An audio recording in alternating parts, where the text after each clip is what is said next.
Queridos amigos, vou ficar assim do lado, né? Boa noite. Que as bênçãos de Jesus, o nosso mestre, amigo, sempre presente em nossas vidas, nos envolva, nos abençoe, nos inspire, agora e em todos os instantes das nossas existências.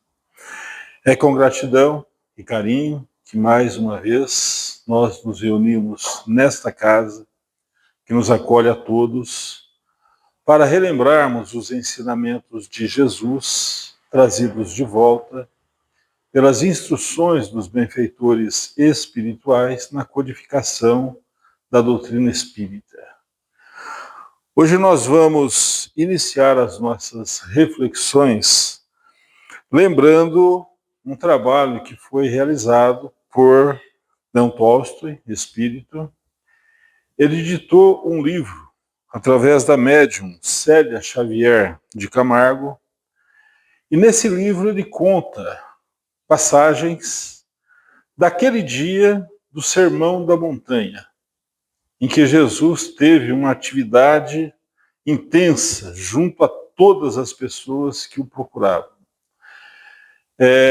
Naquele dia, Jesus curou a muitos. Ele aliviava as aflições, as preocupações, as enfermidades, e ele também fazia com que as pessoas despertassem para novas possibilidades, tomassem rumo diante da vida. Este livro, possivelmente muitos ou todos conhecem, ele é intitulado A Eterna Mensagem do Monte. E nesse livro nós vamos encontrar uma das lições que diz respeito a um jovem, um moço de aproximadamente 25 anos, é o que nós depreendemos da leitura da história, e ele trazia muitas dificuldades. Era um jovem enfermo, ele era completamente surdo, ele tinha o corpo alquebrado, algumas partes do corpo, os membros superiores alongados, os membros inferiores encurtados. Ele trazia uma corcunda, a cabeça também tinha uma série de anomalias, dada a dificuldade do parto, desde o momento do parto. E ele, em razão de ser surdo, completamente surdo de nascença, ele não falava. Ele era completamente mudo.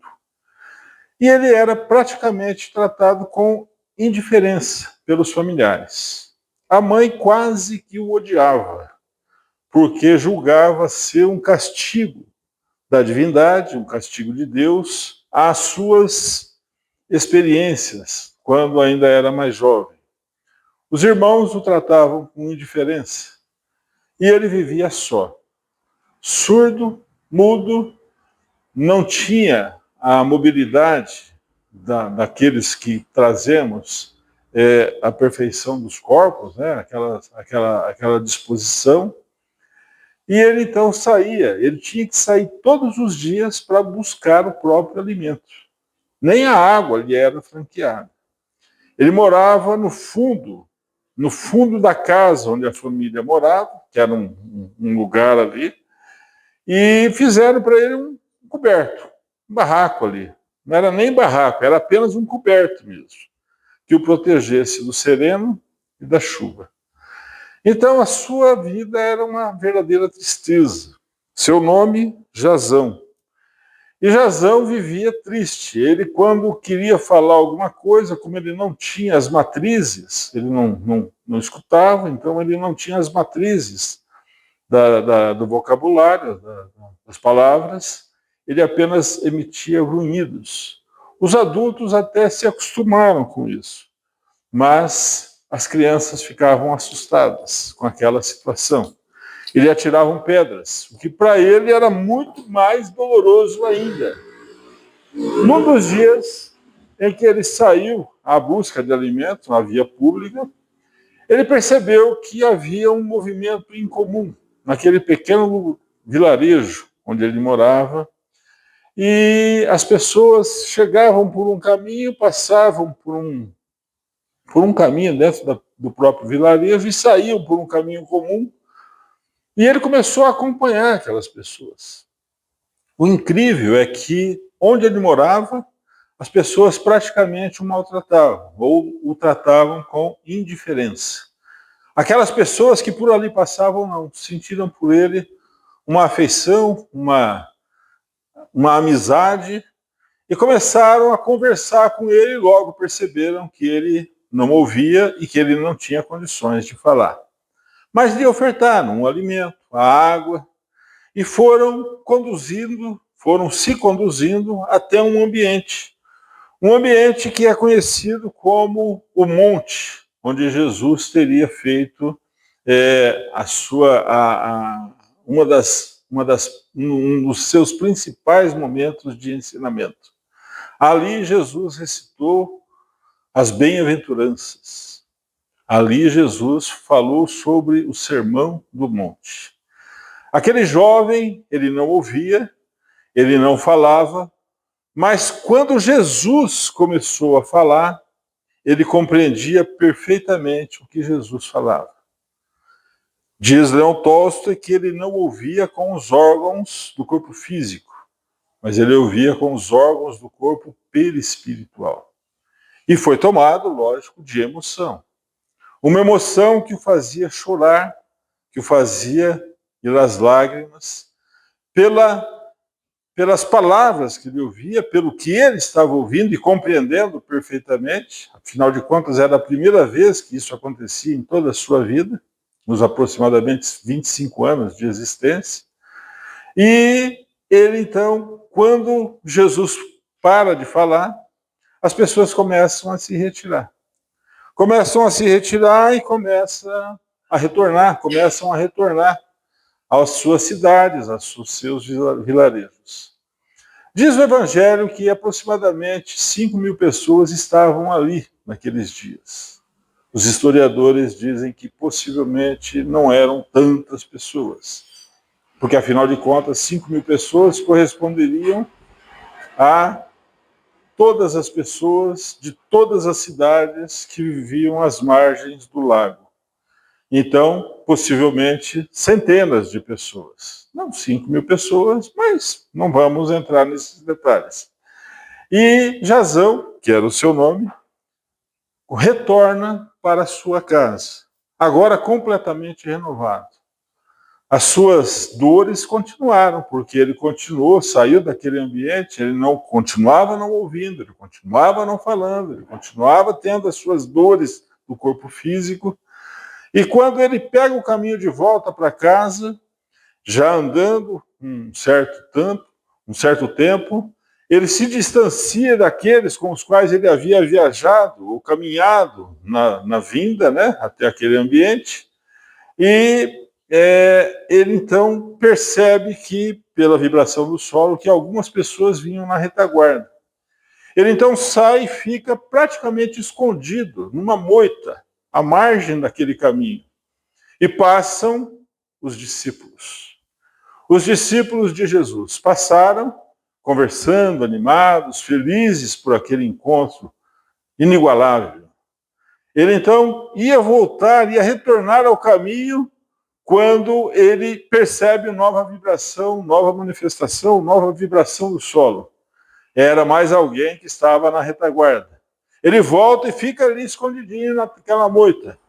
Só que agora quem passava não era ninguém mais, ninguém menos do que o próprio Jesus. O querido mestre de todos nós. Então Jesus para, com o seu psiquismo superior, ele possivelmente certamente via além das aparências. E ele certamente sabia daquele jovem. E ele certamente conhecia a história daquele jovem, porque Jesus conhece a cada um de nós mais do que nós mesmos. Quando nós pensamos nessa afirmativa, nós lembramos: nenhuma das ovelhas que o Pai me confiou se perderá. Ou seja, ele nos conhece a todos. Então ele para, estaca o passo, olha para aquela moita e vai até ali. Vai até ali, pega Jazão pelo braço, levanta e sorri para Jazão. E fala simplesmente, e aí Jazão ouviu novamente. Confia, ama e perdoa. Retorna ao caminho e vai embora. Jazão novamente ouviu, confia, ama e perdoa. Os seus problemas continuavam. Ele continuava surdo, ele continuava mudo, ele não tinha trégua nas suas dores, nas suas aflições do corpo. Então, mas ele volta para casa. E quando ele volta para casa, ele vê um mundo diferente. A mãe agora não era aquela mulher que o tratava com indiferença. Aos seus olhos, era a benfeitora que o trouxera ao mundo. Os irmãos eram aqueles que ainda não haviam despertado e que não conheciam o que ele conhecera naquele dia inigualável. Ele então passa a cuidar da mãe, que já nessa fase estava muito enferma, e cuida da mãe até que ela desencarne. Quando ela desencarna, aí sim, ele vai para um lugar distante. Vai viver a sua vida. Muito limitada, é verdade, mas diz Leon Tolstói que ele foi um dos grandes pregadores da doutrina de Jesus. Mas como, se ele era mudo? Através do exemplo. Através das ações do dia a dia. Aquele jovem passa a vivenciar aquele encontro com Jesus, aquele ser que o transformou ou que transformou a sua vida. Quando nós pensamos nesta narrativa, que vai servir como pano de fundo para as nossas reflexões, nós vamos lembrar do Livro dos Espíritos. A codificação da doutrina espírita inicia-se ali, né? Entre os livros da codificação, nós vamos encontrar o Livro dos Espíritos. Quais são os livros da codificação mesmo? Exatamente, né? Nós vamos encontrar o Livro dos Espíritos, o Livro dos Médiuns, o Evangelho, o Céu e o Inferno, a Gênese, que é o Espiritismo, a Viagem Espírita e a Revista Espírita. São 23 obras que vão formar a base da doutrina espírita. Allan Kardec, no Livro dos Espíritos, indaga dos benfeitores amigos. São iguais os espíritos ou há entre eles qualquer hierarquia? E aí então os benfeitores respondem: são de diferentes ordens, conforme o grau de perfeição que tenham alcançado. Isso nos leva a uma outra reflexão. São de diferentes ordens. Ou seja, quais são as ordens dos benfeitores ou dos espíritos que caminhamos, né? Os espíritos que formamos a criação, que participamos ou que somos criaturas de Deus. São espíritos ainda imperfeitos, espíritos bons e espíritos felizes, correto? Ainda somos espíritos imperfeitos. Mas nós vamos encontrar espíritos já perfeitos. E entre estes espíritos nós vamos encontrar a figura amorável de Jesus, o querido amigo de todos nós. Emmanuel, no livro A Caminho da Luz, ele fala, através da psicografia abençoada do nosso querido Chico Xavier, que quando da formação, do início da formação do sistema solar, Jesus já era um dos espíritos, membro da comunidade de espírito puro, membro da comunidade de espíritos puros. Ou seja, essa comunidade de espíritos puros, todos os espíritos que haviam atravessado essas fases pelas quais nós estamos atravessando hoje, trabalhavam na formação do sistema, e Jesus era um desses espíritos. Em determinado momento, quando o Sol, a estrela, já estava sendo trabalhada, já estava sendo formada, essa comunidade se reúne por dois momentos distintos. A primeira fase foi quando o planeta Terra se desmembra daquela nebulosa energia que nós não podemos mensurar. E a segunda fase foi quando decidiu-se pela vinda de Jesus para trazer a sua mensagem. E na sua mensagem, aquele Espírito puro nos traz as bem-aventuranças, entre outros ensinos, né? Nosso tema hoje, o Sermão da Montanha, as bem-aventuranças. Allan Kardec, ao analisar as bem-aventuranças, ele é categórico. As bem-aventuranças representam o código de conduta da humanidade. E aí nós vamos verificar o que diz ou como foram colocadas aquelas palavras. Jesus, o querido amigo de todos nós, nas bem-aventuranças, no Sermão da Montanha, começa falando sobre as nossas aflições. Ele falou sobre vários ensinamentos. Ele trouxe várias situações, vários momentos, várias questões, vários problemas. Mas vamos pensar nas bem-aventuranças. Bem-aventurados os aflitos. Nós passamos por algumas aflições, de vez em quando.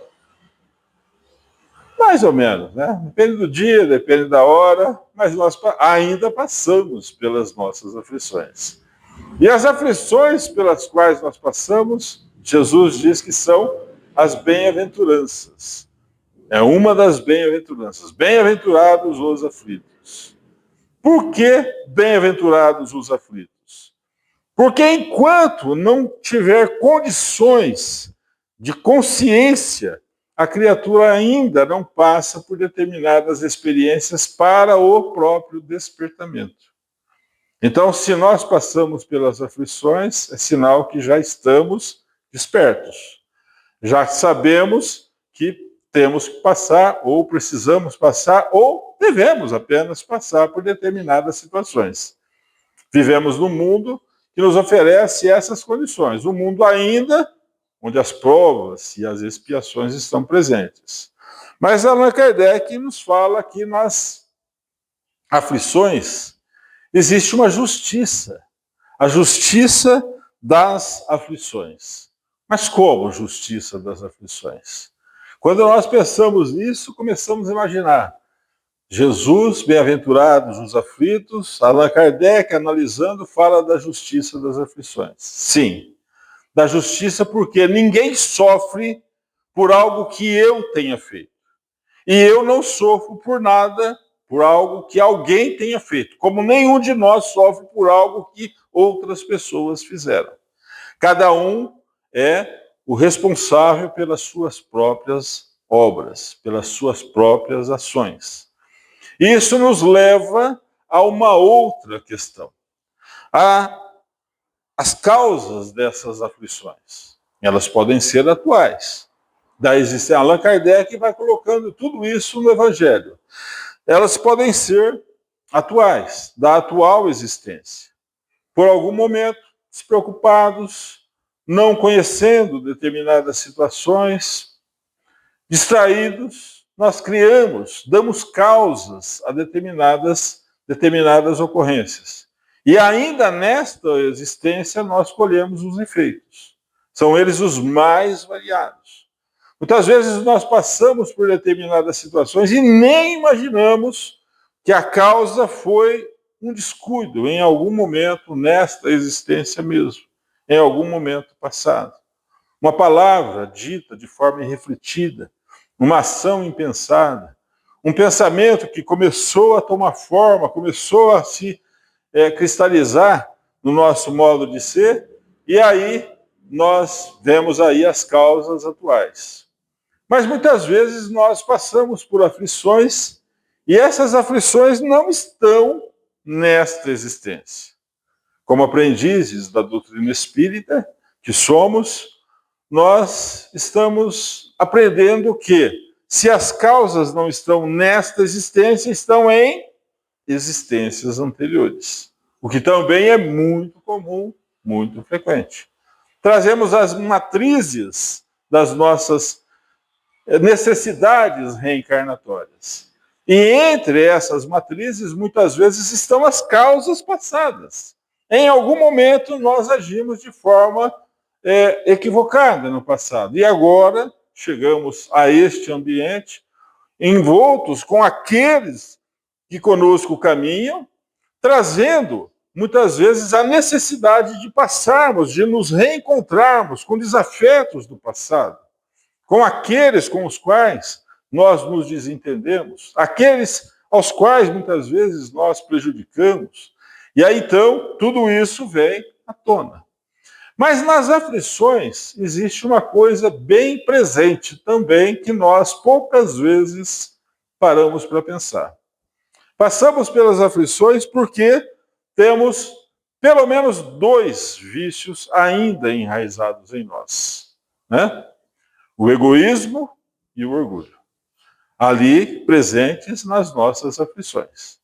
E Jesus sabia de tudo isso. Afinal de contas, para chegar lá no momento de perfeição, ele também passou pelas experiências pelas quais nós estamos passando. Possivelmente, não vamos mensurar quando foi, nem quantas vezes aconteceram as reencarnações de Jesus. Não é o caso. Mas em algum momento, no passado, no seu processo evolutivo, rumo à perfeição, ele também passou por essas experiências que nos conduzem ao aprendizado. Allan Kardec continua e fala, no capítulo 7º, bem-aventurados os pobres de espírito. Aí, ele já nos convida a 2 atitudes: a simplicidade do coração e a humildade do espírito. Situações que nós estamos despertando, mas que muitas vezes não colocamos em prática. Muitas vezes a questão da simplicidade não é tanto presente, mas a humildade muitas vezes nos leva a redarguir aquilo que não aceitamos, a discutir situações que não nos dizem respeito, a não levar desaforo para casa. Alguém daqui leva desaforo para casa? Não. Graças a Deus, Senhor, mais uma casa resolvida. Eu não levo. E a gente sofre por não levar, né? É brincadeira. Todos nós, às vezes, depende do dia e depende da hora, né? Então, todos nós estamos sujeitos a isso. Allan Kardec continua. No capítulo 8º, bem-aventurados os que têm puro o coração.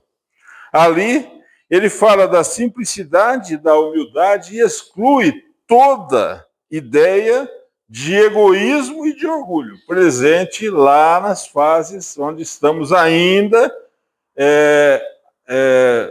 totalmente despreocupados com as nossas realizações. Então, isso vem de encontro, a pureza de coração, vem de encontro a uma narrativa evangélica. Ele estava reunido com as pessoas e os discípulos estavam organizando ali. E as crianças estavam correndo de um lado para o outro. Todos nós já fomos crianças e todos nós já fizemos isso. Quando os adultos se reúnem, o que a molecada faz? Festa, não é? Corre para lá, corre para cá, cai, chora, faz aquele escarcelo. Daqui a pouco, daqui 2 minutos, para de chorar e já começa a brincar de novo. É assim que... isso não vem de agora, da nossa infância atual. Isso vem de muito tempo, é sempre desse jeito. Os afins, as afinidades, né? As crianças têm afinidades. Então, Simão Pedro era um daqueles que queria organizar aquela correria da meninada. Molecada, vamos parar com isso. E aí, então, Jesus toma uma das crianças como exemplo. Assim, deixai que venham a mim as criancinhas, e não as impeçais, porquanto o reino dos céus é para aqueles que se lhes assemelham. Digo-vos em verdade, que aquele que não receber o reino de Deus como uma criança, nele não entrará. Isso está no Evangelho de Marcos, capítulo 10, versículos 13 a 16. E aí, nós vamos lembrar que as crianças realmente têm a pureza de coração. Às vezes falam cada coisa e os pais ficam sem saber o que responder, porque numa conversa de adulto, as crianças... Alguém já passou por isso, não? As crianças dão opinião sem que conheçam todos os meandros, né, da conversa, e os pais ficam sem saber. Como minha mãe falava, fiquei com o carão no chão. Era assim? É assim que ainda fala nos dias de hoje? Não, porque os termos vão mudando, né? Mas na minha época era desse jeito. E aí, então, nós vamos lembrar de um personagem da história. O personagem da história, ele foi aprisionado, ele foi preso, levado para Roma. Né? Em Roma, quando ele desembarca do barco que o conduzia daquela região da Palestina até a capital do Império, ele olha para aquela cidade fantástica e ele sorri e um soldado lhe dá um tabefe, vamos falar assim. Você está rindo do quê? Daqui a alguns dias, daqui a algumas semanas, vocês serão colocados na arena dos horrores, junto com as feras. Então aquele jovem disse, estou rindo porque se Deus permite que vocês construam essas maravilhas, vocês que não o conhecem, através dos ensinamentos do seu filho, Jesus, o que é que ele não reserva para aqueles que já conhecem ou já têm uma ideia do que é o Pai, do que é o Criador. Ele é colocado num cárcere, passa ali algumas semanas, um cárcere totalmente sem condições de se viver ali, as enfermidades estavam se espalhando, os óbitos vinham por maus tratos, até que o dia aprazado, aquele jovem e outros cristãos foram colocados no centro da arena, em Roma, quem conhece sabe como é, e aí os leões, os tigres e os leopardos seriam soltos. Só que quando ele entra na arena, ele olha em volta e sorri novamente. Sorri novamente e faz uma prece. Senhor, permita que eu demonstre aqui a minha fé. E aí então as feras são soltas e os animais selvagens, eles têm um detalhe. Quando eles estão saciados na sua fome, nas suas necessidades, eles param de atacar. Foi isso que aconteceu. Aquele jovem ficou ali, aguardando, os animais atacaram vários outros prisioneiros cristãos, né? E ceifavam as vidas com um simples golpe, uma simples tacada, até que ele fica e sobrevive àquele circo dos horrores.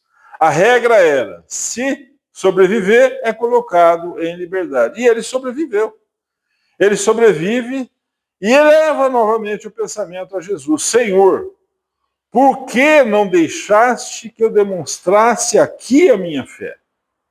Então, surge um espírito que lhe diz mais ou menos o seguinte: aprove ao Senhor que demonstre a sua fé não aqui, mas lá fora.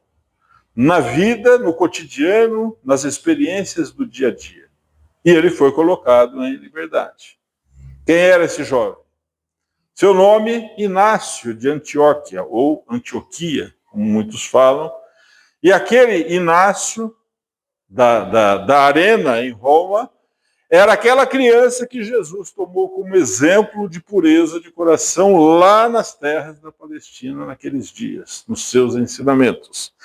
Então, quando nós pensamos nisso, nós começamos a ampliar a nossa percepção, a nossa compreensão dos ensinamentos de Jesus. Jesus continua no Sermão da Montanha falando sobre as bem-aventuranças. Bem-aventurados os mansos e pacíficos. Ali ele fala da brandura, da moderação, da mansuetude, da afabilidade e da paciência. O que, graças a Deus, todos nós, sem exceção, temos de sobra. Principalmente paciência, né? Ave Maria. Então, tudo isso vai nos servir. E ele condena todo tipo de violência, cólera ou expressão descortês. Continua Jesus, e Allan Kardec vai lembrando no capítulo 10 do Evangelho segundo o Espiritismo, bem-aventurados os que são misericordiosos. Ali, Allan Kardec, ele faz um comentário. A misericórdia é o complemento da brandura. Consiste no esquecimento e no perdão das ofensas. É isso mesmo? Quando nós somos ofendidos, nós esquecemos. Depende do dia, depende da hora e depende de quem nos ofendeu também. Tem esse detalhe, né? Porque muitas vezes fica um pouco complicado. Nós ainda trazemos aqueles vícios, principalmente egoísmo, orgulho. E quando alguém nos ofende de uma forma, muitas vezes, velada, aquilo vai tomando forma na nossa cabeça. E nós não esquecemos. Ou, pelo menos, não deixamos a situação ficar esquecida. E nos lembramos. E começamos até a imaginar. O dia que eu encontrar, eu vou falar assim, assim, assim. Alguém já passou por isso, não? Graças a Deus, Senhor. Só eu. Então, isso é o que vai nos acontecendo. Ali, neste capítulo, nós encontramos aquele ensinamento de Jesus. Está no Evangelho de Mateus, capítulo 7, versículos 1 e 2. Não julgueis para não serdes julgados. Ou seja, todos nós estamos num processo de aprendizado, inclusive aqueles ofensores, que mais hora menos hora vão aprender que não devem, ou como nós também vamos aprender que não devemos ofender, que não devemos exacerbar as nossas atitudes. E ali nós vamos encontrar aquela passagem da mulher que foi surpreendida em adultério. Jesus estava, diz o Evangelho, que Jesus estava à margem do lago de Cócoras, mexendo na areia, escrevendo na areia. As ondas do lago vinham e levavam o que Jesus tinha escrito. A única vez que nós ouvimos assim que Jesus escrevia alguma coisa. Nos evangelhos nós não vamos encontrar esses termos. Mas ali nós vamos encontrar que Jesus escrevia e as ondas vinham e levavam. Na cidade onde ele estava, havia um verdadeiro alvoroço. Com o seu psiquismo superior, lembramos mais uma vez, ele certamente sabia e estava acompanhando tudo o que se passava ali. A multidão trazia uma mulher e ficaram ali diante de Jesus. Jesus, quase que indiferente, escrevendo, as ondas vinham, levavam, e aqueles homens, muitos representantes do farisaísmo, Senhor, esta mulher foi surpreendida em adultério. A lei de Moisés, determina que ela seja lapidada. O Senhor ensina que ela deve ser perdoada. O que fazer? A propositura parece simples. Se Jesus falasse, então, se a lei fala que ela seja lapidada, ele estaria se contradizendo nos seus ensinamentos. Se ele falasse, não, ela deve ser perdoada, ele estaria contrariando a lei. Então ele fica em silêncio, levanta e fica de frente para o lado. As pessoas que trazem ali, aqueles fariseus, inclusive, agora nós pegamos esse moço. Vamos ver o que ele fala. Senhor, esta mulher foi surpreendida em adultério. Eles voltam à carga. Essa mulher foi surpreendida em adultério. A lei recomenda que ela seja lapidada, apedrejada. O Senhor ensina que ela deve ser perdoada. O que fazer? Então Jesus para de frente para o lago, de pé, e diz, se a lei recomenda, ou se a lei determina que ela deve ser lapidada, então que ela seja lapidada. Mas que atire a primeira pedra aquele que estiver sem pecado. o que, graças a Deus, naquela época, como acho que hoje, eu não sei aqui, mas até ontem a gente não encontrava ninguém, e aí então todos foram largando as suas pedras. Todos foram primeiro os mais idosos. Por que os mais idosos? Aqui todos nós já passamos dos INTA, né? Todos nós já estamos na faixa seguinte. Porque nós, os mais idosos, já vivemos mais. Já erramos mais. Então a gente larga a nossa pedra. Depois os de mediana idade, que também tinham vivido um pouco menos de experiência, mas também já tinham errado bastante. E depois os jovens, né, que estavam ali eufóricos com aquela situação. E foram saindo. Aí Jesus vira, vê que a multidão não está ali. Ele precisava virar para ver que a multidão não estava ali? Não, seu psiquismo superior já falava o que estava acontecendo, muito antes daquela situação começar. Então ele pergunta para a mulher: mulher, onde estão aqueles que te acusavam? Eles se foram, Senhor. Se eles se foram, eles não te acusam. Se eles não te acusam, eu também não te acusarei. Vá e não peques mais, para que algo de pior não te aconteça. E essa é uma recomendação para todos nós. Porque todos nós estamos sujeitos aos nossos equívocos. Vá e não peques mais, ou seja, não caia novamente naquela situação aqui muitas vezes nós conhecemos como a recidiva, ou seja, retornar àquela situação de gravidade com situações mais dolorosas ainda, mais graves ainda. Então, quando nós pensamos nisso, nós nos lembramos das bem-aventuranças narradas por Jesus no Sermão da Montanha.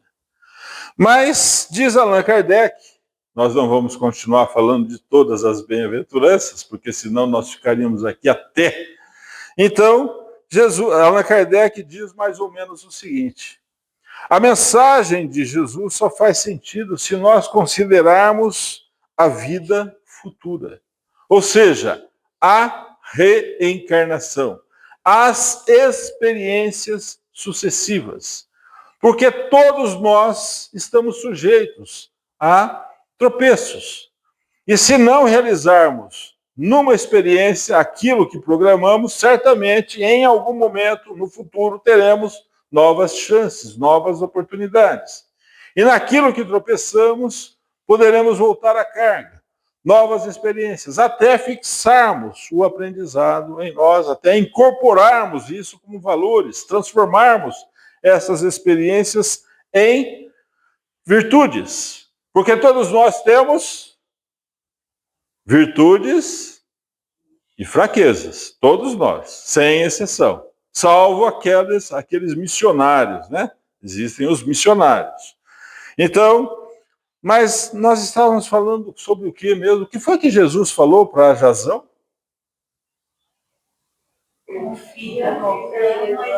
Confia, ama e perdoa. Correto? Quando nós olhamos o Sermão da Montanha, as bem-aventuranças, nós vamos refletir um pouquinho sobre a confiança. A confiança, nós vamos encontrar no Evangelho segundo o Espiritismo, no capítulo 19.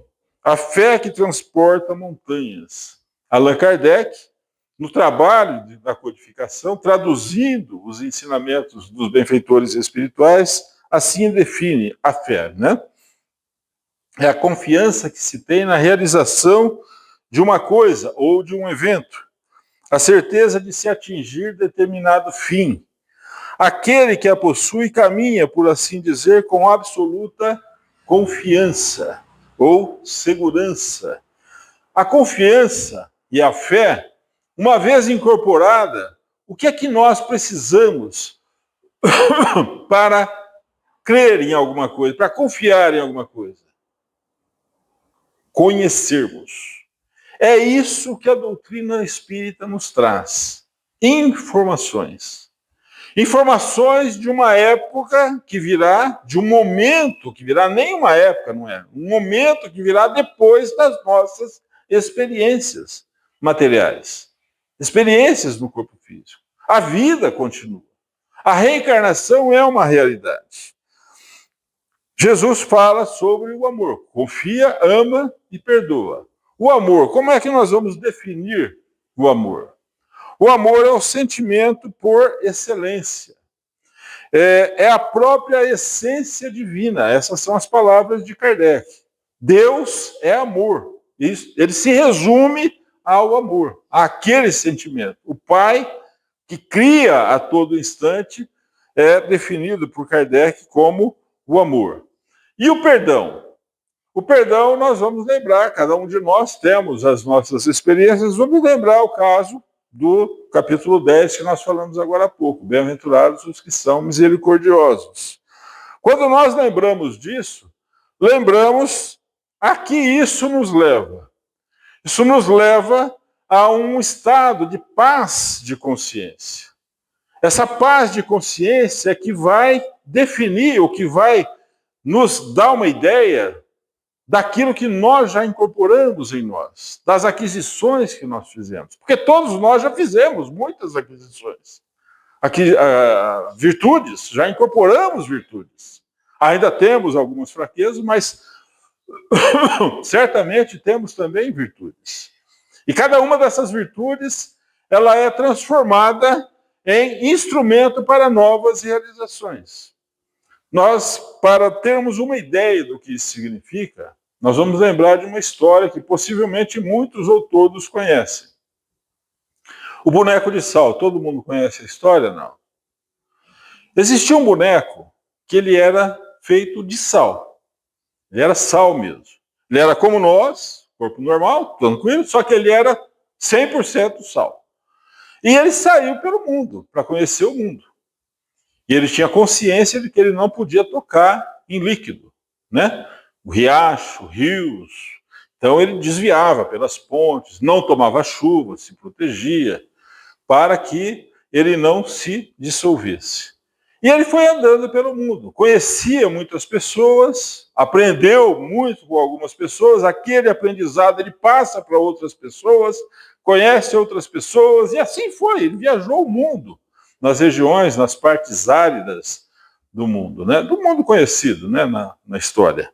Até que um dia ele chega à beira-mar. E quando ele olha para o mar, ele fica maravilhado. Ele nunca tinha visto tanta água, tanto líquido, né? Que ele não podia desfrutar ali à sua frente.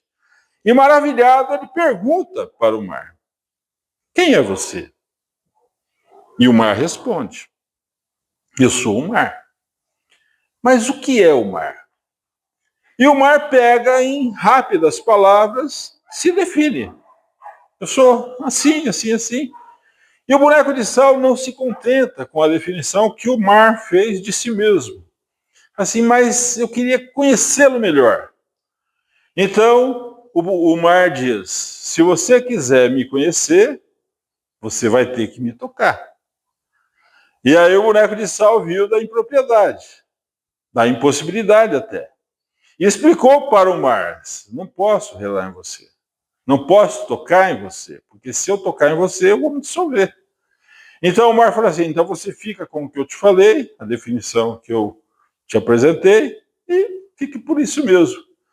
Mas agora o boneco de sal ele não se contentaria viver o resto da sua vida com aquela simples definição apresentada pelo próprio mar sobre si mesmo, porque ele via que era algo que ele não conseguia compreender, transcendia aquilo que ele estava vendo.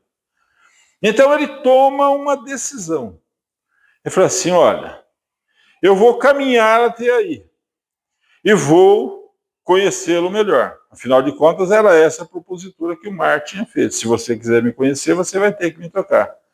Então ele vai caminhando, as ondas bem rasinhas, nem cobriam o pé no primeiro momento, e ele vai, logicamente, em contato com a água, vai se dissolvendo.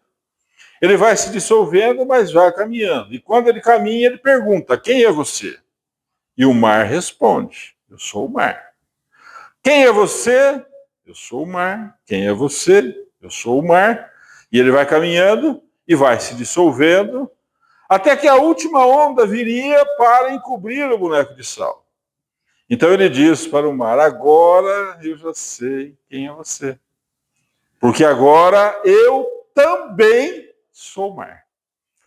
Nós, no nosso processo de aprendizado, de aperfeiçoamento, um dia compreenderemos Jesus plenamente. Ainda não o compreendemos. Às vezes não nos lembramos de Jesus. Mas fica o convite para que reajamos aos ensinamentos que a vida nos oferece. Para encerrarmos, nós vamos lembrar uma frase de Joana de Ângeles que diz mais ou menos o seguinte: Jesus, quem o viu passar, apenas viu. Mas quem o encontrou, face a face, frente a frente, nunca mais foi o mesmo.